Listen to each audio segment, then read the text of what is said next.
ஒரு தாய் வந்து சொல்றான், ஒரு தாய் பிள்ளை பெருத்துட்டு மன வளர்ச்சி குறைந்த குழந்தை, 20-22 வயசா போச்சு, ஒரு பெண் குழந்தை. அந்த குழந்தைக்கு துப்புரவு பண்ற வேலைய இந்த தாய் தான் செய்யறாங்க. அந்த பிள்ளைக்காக வேண்டிய எந்த ஃபங்க்ஷனுக்கும் போகாம வீட்டிலேயே இருக்கிறாங்க. பிள்ளைக்கே தன்னுடைய எல்லா நேரங்களையும் அர்ப்பணிக்கிறாங்க. அந்த தாய் ஒரு கவுன்சிலிங் விஷயமா என்னை சந்திக்க வேண்டி ஏற்பட்டது. என்கிட்ட பேசும்போது அந்த தாய் ஒரு விஷயம் சொன்னார், என் உடம்பெல்லாம் புல்லரிச்சு போற ஒரு விஷயம் சொன்னார். தாய் என்ன சொன்னா தெரியுமா? நான் எதுக்கு கவலைப்படுறேன்டா ஹசரத், நான் எதுக்கு கவலைப்படுறேன்னு சொன்னால், நான் மௌத்தா போய்த்திருவேனே, அதுக்குத்தான் எனக்கு கவலைன்ற. ஏன் நீங்க மௌத்தானா என்ன, எல்லாரும் மௌத்தாகிறதானம்மா வயசு போனா, அதுக்கு இல்ல ஹசரத், எனக்கு இந்த உலகத்துல வாழணுங்கிற ஆசை கிடையாது.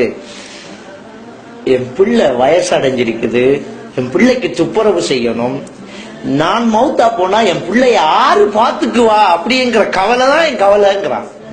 நான் மௌத்தானா என் பிள்ளை யாரு பாத்துக்குவா, அந்த பிள்ளையோடு பிறந்த சகோதரன் என்ன மாதிரி பாத்துக்குவாங்களா, எனக்கு பிறந்த என்னோடு பிறந்த சகோதரர்கள் பாத்துக்குவாங்களா, இந்த ஊர்ல இருக்கிற யாராவது என் பிள்ளைய தூக்குமா, நான் மௌத்தா போய்த்திருவேனேங்கிற கவலையும் பயமும் தான் எனக்கு இருக்குது. நான் மௌத்தானால் இந்த பிள்ளை யாரு தூக்குவாங்க அப்படி என்று வேதனைப்படக்கூடிய ஒரு உள்ளம் இந்த தாய். இதுக்கு நிகர் ஏதாவது இருக்குமா?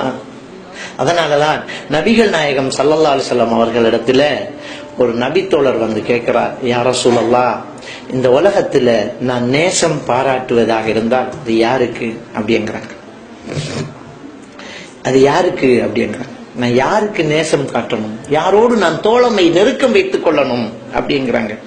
ரசூலுல்லாஹி ஸல்லல்லாஹு அலைஹி வஸல்லம் அவர்கள் சொன்னார்கள், உம்முக்க, உன் தாய் கிட்ட அப்படிங்கிறாங்க. அடுத்தது யாரு யா ரசூலல்லாஹ், சும்மன், அடுத்தது யாரு அப்படிங்கிறாங்க. அதுவும் தாய் தான்றாங்க. அடுத்தது யாரு யா ரசூலல்லாஹ், மூணாவது யாரு, அதுவும் தாய் தான்றாங்க. அடுத்தது யாரு யா ரசூலல்லாஹ்னா தகப்பன்றாங்க. சுப்ஹானல்லாஹ், எவ்வளவு யதார்த்தமான ஒரு பேச்சு. வேற யார் இருக்கா அந்த உலகத்துல? நம்ம விஷயத்துல தியாகம் செய்தது யாரு? நம்ம தாயை விட வேற யார் இருக்கிறான்? சிந்திச்சு பாருங்க. நம்ம பிறக்கிறோம், ஆடு மாடுகள் எல்லாம் பிறந்தா தானா எழுந்து தாய்கிட்ட போய் தாய்ப்பால் குடிக்கும். ஆனா மனிதன் அப்படிப்பட்டவன் அல்ல. நம்ம பிறந்து இருப்போம், நம்ம தாய் கருணை வச்சா மட்டும்தான் நம்ம உசுர் பிழைக்கலாம். நம்ம தாய் தூக்கி அவ மார்புல வச்சா மட்டும்தான் நாம உசுரோட இருக்கலாம்.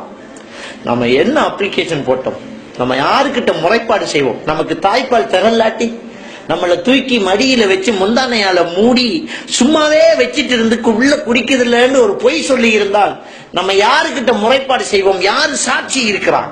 எந்த கண்கள் கண்டது? ஒண்ணுமே பார்க்காம நம்மளை தூக்கி நமக்கு தாய்ப்பால் தந்த உறவு இந்த தாய்.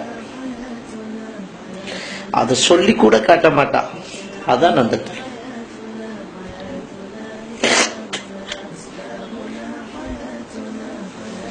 அதனாலதான் அல்லாஹ் நிஷ்குர்லி, எனக்கு நன்றி செலுத்து, ஒலி வாலிதைக்கு, உன் தாய் தகப்பனுக்கும் நன்றி செலுத்து அப்படிங்கிற. அதனாலதான் ரசூலுல்லாஹி ஸல்லல்லாஹு அலைஹி வஸல்லம் அவங்க இந்த உலகத்திலேயே நீ நேசம் காட்டணுமாக இருந்தால் உன் தாய், பிறகு உன் தாய், பிறகு உன் தாய், பிறகு உன் தகப்பனுங்கிறாங்க. அதான் தாய். அப்ப நம்ம பிறந்ததுக்கு பின்னால நமக்காக தூக்கி தாய்ப்பால் தர்றது அந்த தாய்.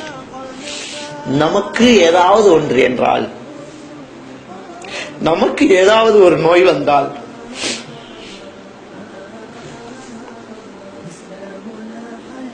சாப்பிடாமலே இருக்கிறது அந்த தாய், தூங்காம விழிச்சிருக்கிறது அந்த தாய்.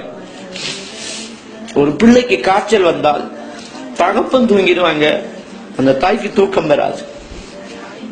பிள்ளைக்கு காய்ச்சல், எல்லா பிள்ளைகளுக்கும் சாப்பாடு பங்கு வைப்பா, அந்த தாய் மட்டும் சாப்பிட மாட்டா. எப்படி சாப்பிடுறது, என் பிள்ளை சாப்பிடல அப்படிங்கிறதுக்காக சாப்பிடாமலே இருப்பா. நமக்கு தெரியாது, நாம சிறுசா இருக்கும்போது நமக்காக விழித்திருந்த கண்கள் நம்முடைய தாயுடைய கண்கள், நமக்காக தாகத்தோடு இருந்த உறவு நம்முடைய தாய். நமக்காக பசித்திருந்தது நம்முடைய தாய், நமக்காக என்ன வேண்டாலும் தியாகம் பண்ண தயாராக இருந்த ஒரே ஒரு உறவு நம்முடைய தாய். பிறந்ததுக்கு அப்புறம் பாருங்க, ஒரு பெண்ணு எப்படியெல்லாம் வாழ்ந்திருப்பா. யாரு சத்தம் போட்டாலும் தூக்கத்திலிருந்து எழுப்ப முடியாத பழக்கம் உள்ள எத்தனையோ பெண்கள் இருப்பாங்க. என்ன சத்தம் போட்டாலும் எழுப்ப மாட்டாங்க, எழுப்ப முடியாது, அவாட்டுக்கு தூங்கிட்டு இருப்பா. ஆனா அவ ஒரு தாயானதுக்கு பின்னால அவ அந்த குழந்தைய வச்சுக்கிட்டு தூங்குறதே ஒரு வித்தியாசமா இருக்கும். எப்படி தூங்குவா தெரியுமா? அந்த குழந்தையில கைய வச்சுக்குவா, ஒரு கனெக்ஷன் கொடுத்துக்குவா. திரும்பி குழந்தையில அப்படியே கைய மெதுவா வச்சுக்குவாங்க. ஏன்? இந்த குழந்தை முழிச்சுக்கிட்டா எழுந்துடணும் அப்படிங்கிறதுக்காக. என்ன ஒரு பொட்டியில போட்டு பூட்டிட்டு பக்கத்துல படுத்து தூங்க மாட்டா தாயி, அப்படியே கைய வச்சுக்குவா. உணர்வுகளை அப்படியே ஒட்டு மொத்தமாக உருக்கி ஒரு இடத்துல வச்சுட்டு நிதானமாக தூங்கக்கூடிய ஒரே ஒரு நிலைமை இந்த குழந்தைகளை வச்சுட்டு தூங்குற இந்த தாய்க்கு மட்டும்தான் முடியும்.